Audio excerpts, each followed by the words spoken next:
I've always been enamored with point-and-click games. From the cheap mobile device escape room games I played as a kid to the more well-developed series like Professor Layton and Zero Escape.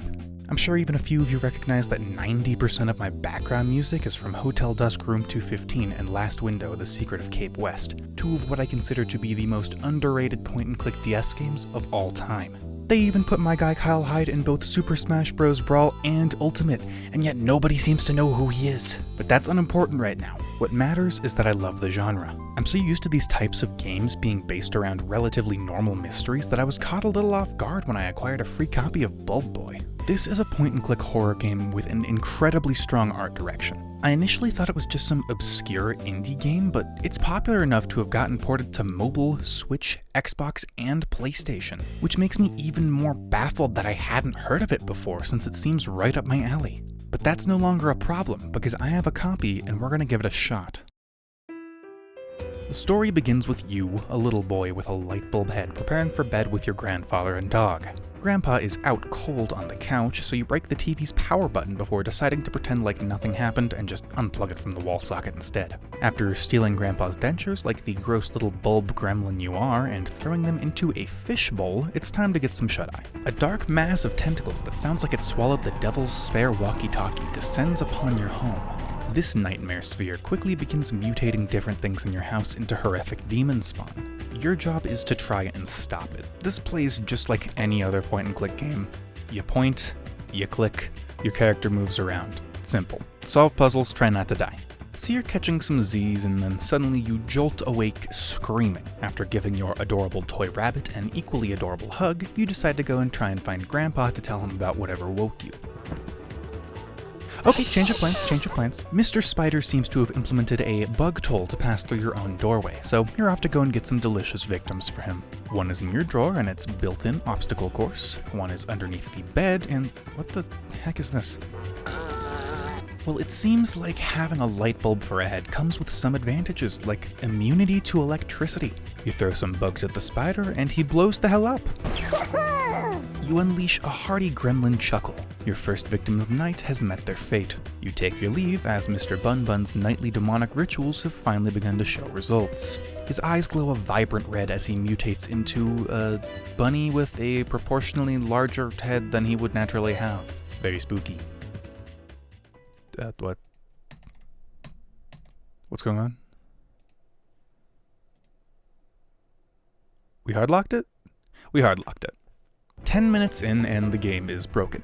While I reboot it, let's talk about what we've seen so far. I stand by the fact that the art direction in this game is insanely strong. Everything looks like we're viewing it through a night vision camera with a color palette comprised entirely of greens, which is seriously tricky to effectively pull off. The puzzles were easy, but this is the first real level in the game, so I'm just gonna give it some time. So far, I'm really intrigued and excited to continue. Now that our game's back up and running, we move into the hallway. There's a locked cabinet that we can't get into, but I'm sure we'll find the key further down the hallway. Okay, new friend. I have the strange urge to give him a high five, but I don't seem to have arms at this point in time. Maybe I could just use my face.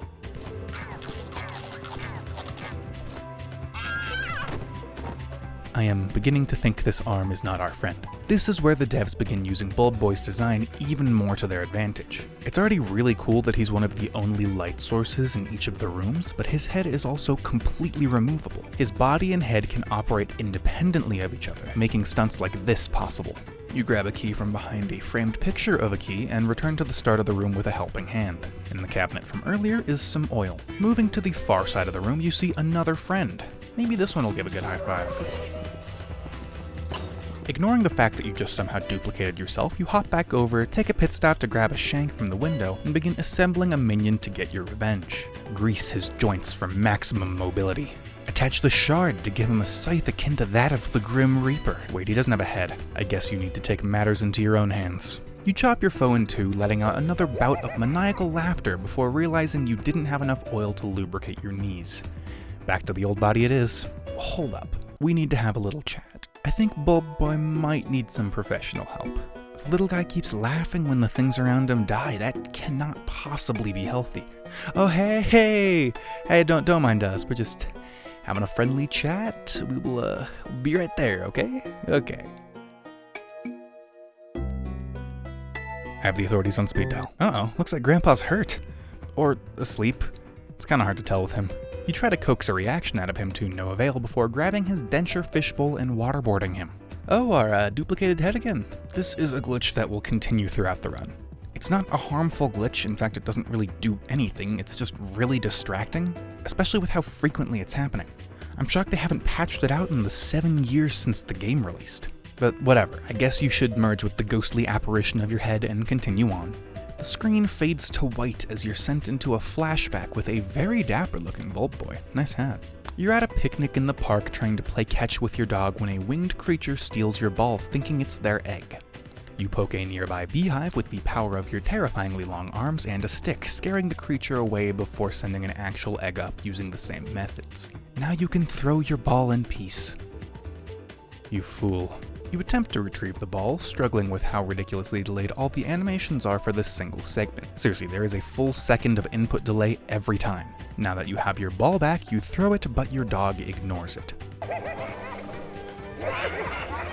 I'm starting to think that the inappropriate laughter might be genetic. The insanely large chicken is now in a mysterious green bubble. That's kind of odd, but I'm sure they'll explain it momentarily. Oh!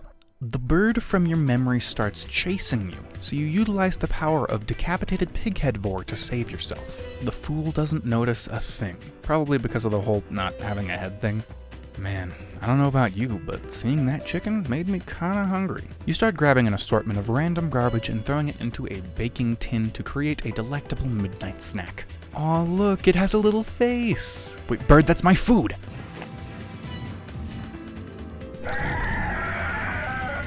The bird has fallen. Bulb Boy cannot help but giggle at its misfortune before devouring it whole. But Demon Bird doesn't seem to be sitting well in your stomach. Noticing a nearby lavatory, you relieve yourself.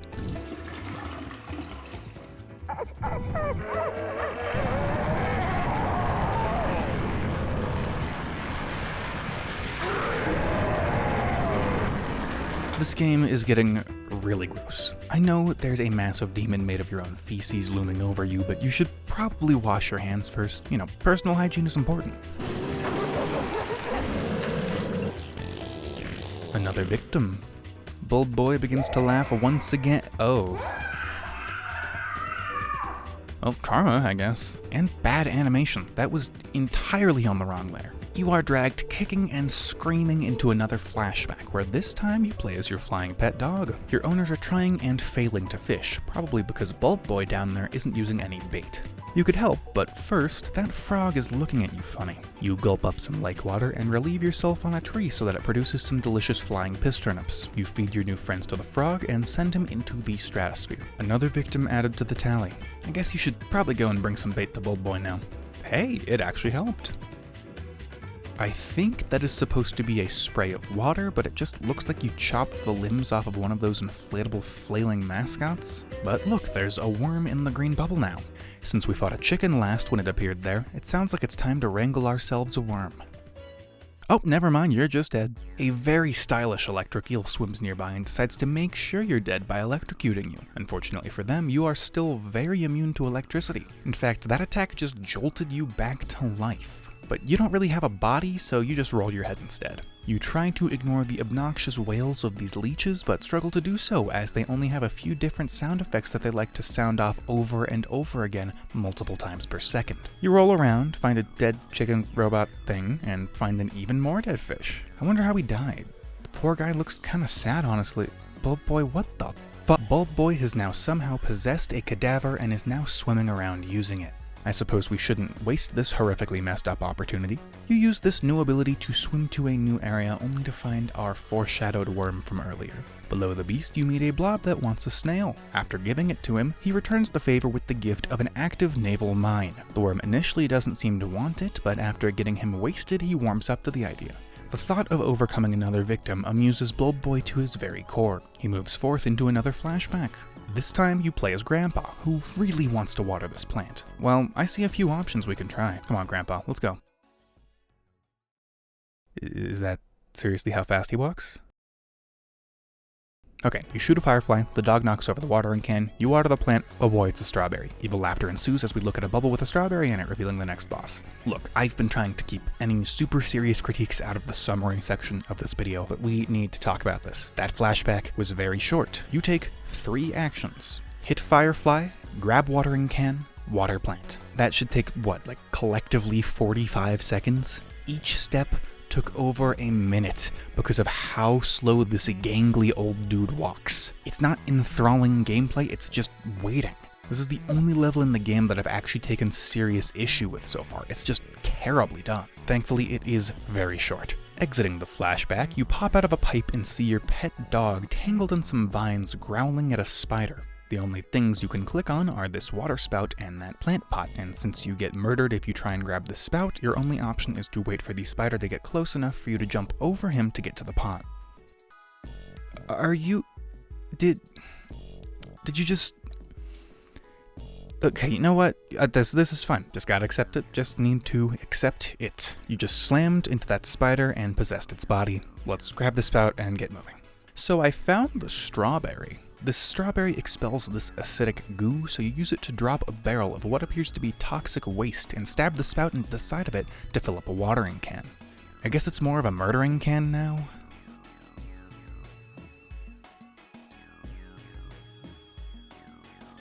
Bulb Boy and his dog have been reunited, but what about Grandpa? You fly off to go rescue him, but are stopped by whatever the heck that was. This is hands down my favorite level in the game. Why, you ask?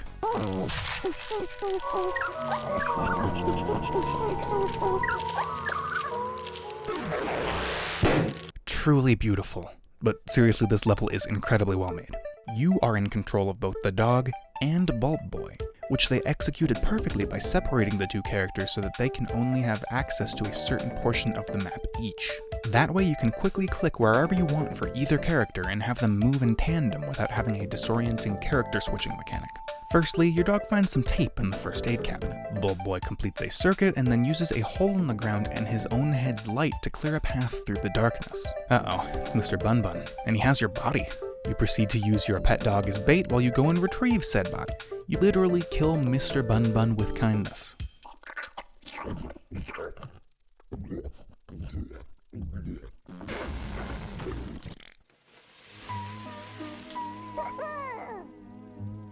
Look, he's this little kid and he has a bulb for a head and he's killed a ton of people and he just laughed at it afterwards. Like, there has to be something seriously wrong with them. No, I swear, this isn't a joke.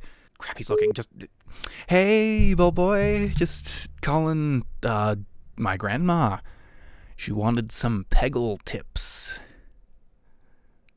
Please don't hurt me. You finally find your grandpa, who looks a little different, but I can't place why. You travel inside of him to remove whatever parasite transformed him. This level has 3 segments: clearing the lungs, clearing the stomach, and clearing the rectum. Doing so will open a path to the parasite, but after completing each section, you are thrown back out to fend off Grandpa until he falls back asleep. This section is fine, I guess, but it's really tedious and quite disgusting.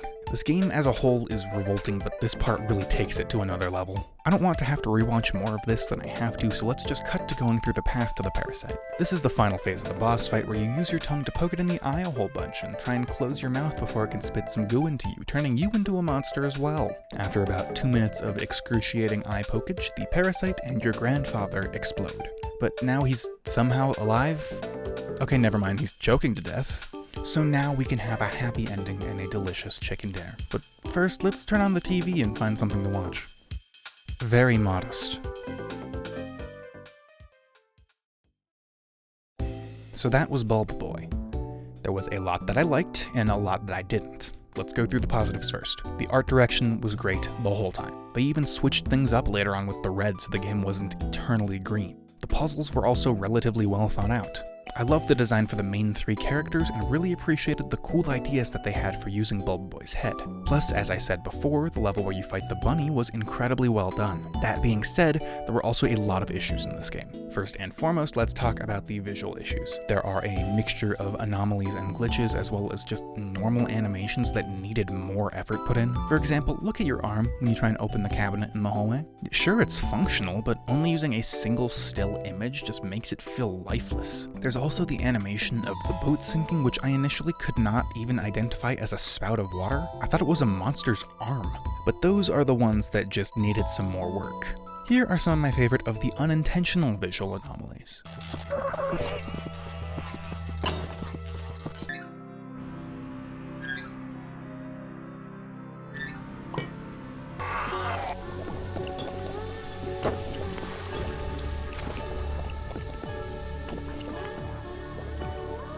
But that's just the animation issues and glitches. There's one other aspect of the visuals that I hate in this game, and it's the gross out humor. This game is disgusting. They obsess over feces, bodily fluids, farts, belches, the works. I can see this fitting in a children's game, since this kind of content is more grade school, crude humor, but this game is rated T across all platforms. Either I'm misremembering how long gross out humor was cool for, or this game has a split target audience, especially considering how much animated gore there is. That's it for the visuals, let's talk about the puzzles. As said earlier, they're relatively well thought out, but they're also mind-numbingly easy. This contributes to the short runtime of the game. Bulb Boy costs $9 on Steam, but on a blind playthrough, it only took me an hour and a half to beat. That price tag is just not worth what you get. Bulb Boy is not a bad game by any means, but it definitely has its issues. The visuals and atmosphere are great, but it's not a scary game. It's more gross than anything else. But it does make up for that with some decent puzzles. With what you get for the price tag, you're better off waiting for it to go on sale for a lower price. I do have one final unrelated side note. Thank you so much for the support so far. I got so many supportive comments on my first video, and it really means the world to me as a small creator. I appreciate each and every one of you, and you can expect more content soon. See you next time.